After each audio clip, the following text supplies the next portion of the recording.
சிவபெருமானுக்கு பிடித்த ராசிக்காரர் யார் என்று தெரியுமா? சிவபெருமானுக்கு எல்லா உயிர்களும் சமம். ஆனாலும் சில ஜோதிட கோணத்தில் விருச்சிகம் மற்றும் மேஷம் ராசிக்காரர்கள் சிவபெருமானின் ஆசிவது அதிகம் கிடைக்கும் என கூறுவார்கள். ஏனெனில் இந்த ராசிகள் அஞ்சாத தன்மை மற்றும் உருக்கம் கொண்டவை என்பதால் சிவபெருமானின் கட்டுப்பாடும் பக்தியும் அதிகம் ஏற்படும் என நம்பப்படுகிறது. விருச்சிகம் இந்த ராசிக்கு அதிபதி செவ்வாய்தான். ஆனால் இது மிகவும் இரகசியம் நிறைந்ததும் ஆழமான உணர்வுகளும் கொண்டது. சிவபெருமான் சிரஞ்சீவி ரூபமாக தியானம் செய்யும் தன்மையில் இருப்பதால் விருச்சிக ராசிக்காரர்கள் சிவனோடு ஆழமான ஆன்மீக இணைப்பை ஏற்படுத்த முடியும் என்று நம்பப்படுது. மேஷம் ராசிக்காரர்கள் சாதாரணமாக வீரங்கள், சக்தி, தைரியம் மற்றும் வேகத்தை பிரதிபலிக்கிறார்கள். சிவன் வீர சிவன் என்றும் அழைக்கப்படுவதால் மேஷ ராசிக்காரர்களும் அருள் பெறும் வாய்ப்பு அதிகம். மகரம் ராசிக்காரர்கள் சனி பகவானின் ராசி.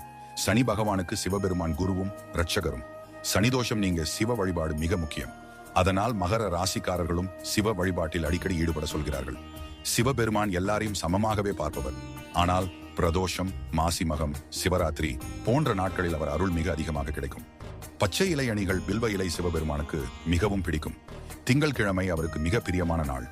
சதுர்த்தி, பிரதோஷம், சிவராத்திரி இந்த நாட்களில் அவர் விரைவில் அருள் அளிக்கிறார். ராசிக்கேற்ப பரிகாரங்கள். ஒவ்வொரு ராசிக்காரர்களும் சிவனை வழிபட விரும்பினால் குறிப்பிட்ட பரிகாரங்களும் உண்டு.